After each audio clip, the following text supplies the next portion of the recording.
અફઘાનિસ્તાન, પાકિસ્તાન, બાંગ્લાદેશ અને ચીનથી ચાલતા 150 કરોડના હવાલા કૌભાંડમાં એસઓજીએ વધુ 5ની ધરપકડ કરી છે. દુબઈ ખાતે હવાલાથી કરોડોની રકમ અમદાવાદની આંગણિયા પેઢીમાં આવતી હતી અને તે રકમના બદલામાં આંગણિયાનો માલિક મિતેશ ઠક્કર આરોપી ઓમ પંડ્યાના કહેવાથી અંકિત બુંદેલાના વોલેટમાં જ ઓનલાઈન યુએસડીટી ટ્રાન્સફર કરી દીધો હતો, જેને પણ એસઓજીએ દબોચી લીધો છે. અત્યાર સુધીમાં આંગણિયામાં 3 કરોડથી વધુની રકમ દુબઈથી આવી હોવાનું સામે આવ્યું છે. એસઓજીના પીઆઈ સોનારા અને તેના સ્ટાફે અમદાવાદ ખાતેથી 3ને પકડી લાવી સાથે વધુ 2 આરોપી સુરતથી પકડી પાડ્યા છે.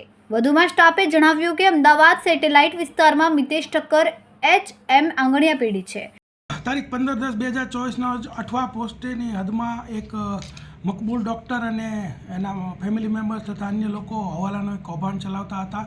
તે લોકો અમુક વ્યક્તિઓ પાસેથી બેંક એકાઉન્ટ ભાડે લેતા હતા અને એ બેંક એકાઉન્ટનો ઉપયોગ કરી અને જે હવાલાના નાણાં મેળવી અને એને યુએસડીટીમાં કન્વર્ટ કરીને મોકલતા હતા. તો એને 15/10ના રોજ એસઓજીએ એક રેડ કરી હતી અને તેમાંથી 3 આરોપીઓ જે તે વખતે પકડી લીધેલા. ત્યારબાદ તપાસ આગળ વધારતા ટોટલ 170 અલગ અલગ બેંક એકાઉન્ટના વ્યવહારો મળેલા અને એમાંથી 146 એકાઉન્ટ જે છે એ ફ્રીઝ કરેલા અને ટોટલ 87 લાખના વ્યવહારો એની અંદર મળેલા.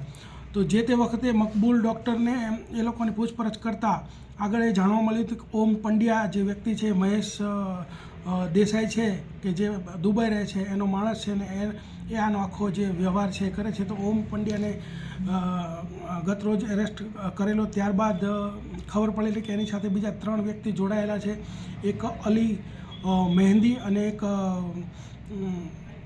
એક અંકિત બુંદેલા. આ બંને જે લોકો છે એ મહેશ વતી જ ઓમ પંડ્યા સાથે જોડાઈને કામ કરતા હતા અને એ પણ આજ યુએસડીટીનું કન્વર્ટ કરવાનું કામ કરતા હતા. અને કન્વર્ટ કરવામાં એમને જે યુએસડીટી આપતો વ્યક્તિ જે છે એ એચએમ આંગણિયા પેઢીનો જે ધારક છે જે મિતેશ ઠક્કર, તે આ લોકોને યુએસડીટી કોઈ પણ રીતે આપતો હતો. તો એ અલી મહેંદી, પછી અંકિત બુંદેલા અને મિતેશ ઠક્કર, આ 3 લોકોને ગતરોજ તારીખ 21/11ના રોજ ધોરણસર કાર્યવાહી કરી એરેસ્ટ કરે છે. તે ઉપરાંત જ્યારે રેડ દરમિયાન 29 બેંક ખાતાઓની જે પાસબુકો મળેલી એમાંથી બે જે એકાઉન્ટ ધારકો છે જેના નામ નીચે મુજબ છે, દાનિશ અંસારી અને અબરાર પઠાણ, આ બંને લોકોને પણ ધોરણસર કાર્યવાહી કરી અને ધરપકડ કરેલ છે.